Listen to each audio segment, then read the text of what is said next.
Hello students, জ্ঞানজ্যোতি coaching সেন্টারের পক্ষ থেকে তোমাদের সকলকে জানাই আরো একবার স্বাগত। তো আজকে আমি তোমাদের যে টপিক নিয়ে আলোচনা করব সেটা দেখো তোমরা স্ক্রিনে দেখতে পাচ্ছ, শিক্ষা দর্শনের প্রকৃতি, অর্থাৎ কি নেচার অফ এডুকেশনাল ফিলোসফি নিয়ে কিন্তু আজকে আমি তোমাদের সঙ্গে আলোচনা করব। ঠিক আছে, তো আলোচনা শুরু করার আগে তোমাদের একটি গুরুত্বপূর্ণ ইনফরমেশন দিয়ে রাখি। দেখো এখানে কিন্তু তোমাদের কোর্স ডিটেলস কিন্তু রয়েছে। ঠিক আছে, তোমরা যারা যারা KU অর্থাৎ কল্যাণী ইউনিভার্সিটির অধীনস্থ বিভিন্ন কলেজগুলিতে ফার্স্ট সেমিস্টারে মেজর নিয়ে পড়াশোনা করছো, তোমাদের কিন্তু অল কোর্স ফি কি রাখা হয়েছে অনলি 1199 রুপিস। ঠিক আছে, এর মাধ্যমে তোমরা কিন্তু অনেক কিছু পেয়ে যাচ্ছ, যেমন হচ্ছে হাই কোয়ালিটি নোটস কিন্তু এখান থেকে তোমাদের প্রোভাইড করা হবে, এবং কি লাইভ ক্লাসেস কিন্তু তোমরা পেয়ে যাচ্ছ সপ্তাহে, এবং রেকর্ডেড ক্লাসেস পেয়ে যাচ্ছ।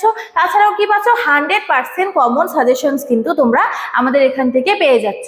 ঠিক আছে, এবং তোমরা যারা যারা মাইনর স্টুডেন্ট রয়েছে অর্থাৎ মাইনর নিয়ে পড়াশোনা করছো, তোমাদের জন্য কিন্তু কোর্স ফি রাখা হয়েছে অনলি 699 রুপিস। ঠিক আছে, তো তোমরা যারা যারা ভাবছো আমাদের সঙ্গে যুক্ত হবে, দেখো নিচের কর্নারে দুটো নাম্বার দেওয়া রয়েছে, 7076398606 এবং অপরটি হচ্ছে 6295916282। এই দুটি নাম্বারের মধ্যে যে কোনো একটি নাম্বারের সঙ্গে যোগাযোগ করে তোমরা কিন্তু আমাদের সঙ্গে যুক্ত হয়ে যেতে পারো।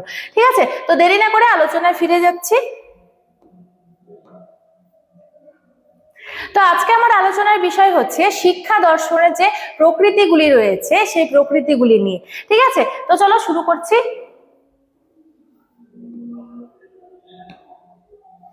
দেখো, দর্শনের একটি প্রয়োগমূলক শাখা হিসেবে শিক্ষা দর্শন প্রতিনিয়ত শিক্ষাক্ষেত্রে নানাবিধ প্রভাব বিস্তার করে চলেছে। তাহলে কি বলা হয়েছে, দর্শনের একটি প্রয়োগমূলক শাখা কিন্তু বলা হয়েছে শিক্ষা দর্শনকে। ঠিক আছে, তাহলে কি দর্শনের একটি প্রয়োগমূলক শাখা হিসেবে শিক্ষা দর্শন প্রতিনিয়ত শিক্ষাক্ষেত্রে নানাবিধ প্রভাব বিস্তার করে চলেছে, এবং কি শিক্ষাক্ষেত্রকে উন্নততর করে তোলার লক্ষ্যে শিক্ষা দর্শন তার উপযুক্ত ভূমিকা পালন করছে। ঠিক আছে, এরপরে কি শিক্ষা দর্শনের ধারণা বিশ্লেষণ করলে এর একাধিক প্রকৃতি চিহ্নিত করা যায়। ঠিক আছে, এই যে প্রকৃতিগুলি রয়েছে এই প্রকৃতিগুলি নিয়ে এখন আমি তোমাদের সঙ্গে আলোচনা করব। যেমন দেখো, প্রথমে যেটা রয়েছে সেটা হচ্ছে সেতু বন্ধনকারীর ভূমিকা। সেতু বন্ধনকারীর ভূমিকা কেন বলা হয়েছে শিক্ষা দর্শনকে, সেটা কিন্তু এখন আমরা দেখব। ঠিক আছে, শিক্ষা দর্শন জ্ঞানের দুটি পৃথক ক্ষেত্র, যেমন হচ্ছে দর্শন এবং শিক্ষা। দর্শন এবং শিক্ষা কিন্তু জ্ঞানের দুটি পৃথক শাখা।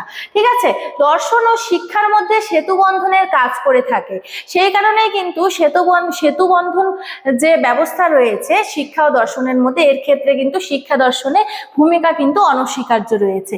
এরপরে কি শিক্ষা দর্শন বিভিন্ন দার্শনিক তত্ত্ব, দৃষ্টিভঙ্গি, অভিমত ও অভিজ্ঞতালব্ধ জ্ঞান প্রতিনিয়ত প্রয়োগ করে এবং শিক্ষার অগ্রগতি ত্বরান্বিত করছে। এর ফলে কি হচ্ছে, ফলে কিন্তু জ্ঞানের দুটি পৃথক ক্ষেত্রের মধ্যে সমন্বয় হচ্ছে এবং কি হচ্ছে, সংযোগ সাধন কিন্তু সম্ভব হচ্ছে। ঠিক আছে, সংযোগ স্থাপনও কিন্তু কি হচ্ছে, সম্ভব হচ্ছে, সংযোগ সাধন। ঠিক আছে, এরপরে দেখো কি রয়েছে,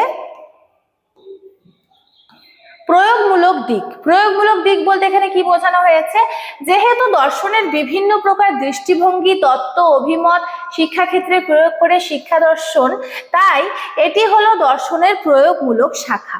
ঠিক আছে, বা প্রয়োগমূলক দিক বলা হয়েছে। তাহলে কি শিক্ষা দর্শনকে প্রয়োগমূলক দিক কেন বলা হয়েছে, এটা কিন্তু একটি শাখা। কিসের শাখা আমরা এটা বলবো, যেহেতু দর্শনের বিভিন্ন প্রকার দৃষ্টিভঙ্গি, তত্ত্ব, যে অভিমতগুলি যে রয়েছে শিক্ষাক্ষেত্রে প্রয়োগ করে শিক্ষা দর্শন, তাই এটি হলো দর্শনের প্রয়োগমূলক দিক। তাহলে কেউ যদি বলে যে কিসের প্রয়োগমূলক দিক, তাহলে আমরা বলবো যে দর্শনের প্রয়োগমূলক দিক। ঠিক আছে, এই জন্য বলা হয় educational philosophy is an important branch of applied philosophy.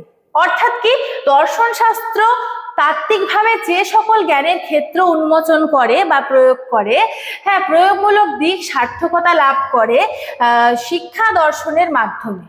তাহলে আরো একবার বলে দিচ্ছি, এর অর্থটা কি ছিল, যে দর্শন শাস্ত্র তাত্ত্বিকভাবে যে সকল জ্ঞানের ক্ষেত্র উন্মোচন করে তার প্রয়োগমূলক দিক সার্থকতা লাভ করে শিক্ষা দর্শনের মাধ্যমে। ঠিক আছে, ক্লিয়ার হয়ে গেল তোমাদের কাছে? এরপর দেখো কি রয়েছে, শিক্ষা দর্শন হচ্ছে কেমন প্রকৃতির? পরীক্ষামূলক প্রকৃতির। এটা কিন্তু খুব ইম্পর্টেন্ট একটি পয়েন্ট, শিক্ষা দর্শন কি প্রকৃতির, এটা কিন্তু পরীক্ষামূলক প্রকৃতিও কিন্তু এটাকে বলা যায়। ঠিক আছে, তাহলে দেখো শিক্ষা দর্শন প্রকৃতিগত দিক থেকে হলো পরীক্ষামূলক পদ্ধতি, কারণ জ্ঞানের তাত্ত্বিক দিকগুলি যেমন রয়েছে, তাত্ত্বিক দিকগুলি বাস্তবিকভাবে প্রয়োগ করে শিক্ষা দর্শন সেগুলিকে পরীক্ষা করতে চায়। ঠিক আছে, পরীক্ষা করতে চায়, তাই একে কি বলা হয়েছে? পরীক্ষামূলক প্রকৃতির কিন্তু বলা হয়েছে। ঠিক আছে, এরপর দেখো যেটা রয়েছে সেটা হচ্ছে প্রগতিশীল। তাহলে শিক্ষা দর্শনকে কিন্তু প্রগতিশীলও বলা হয়েছে। দেখো দর্শন হলো একটি গতিশীল ধারণা, এর সংস্পর্শে এসে শিক্ষা গতিশীল হয়ে ওঠে। তারপরে কি বলা হয়েছে? শিক্ষা দর্শন শিক্ষাক্ষেত্রে দার্শনিক তত্ত্ব এবং ধারণা প্রয়োগ করে শিক্ষাকে আরো প্রগতিশীল করে তুলেছে। ঠিক আছে, এরপরে কি রয়েছে? যুগে যুগে দার্শনিকগণ তাদের জীবন দর্শন ও দার্শনিক চিন্তার আলোকে অনন্য শিক্ষা দর্শন সৃষ্টি করেছেন। ঠিক আছে,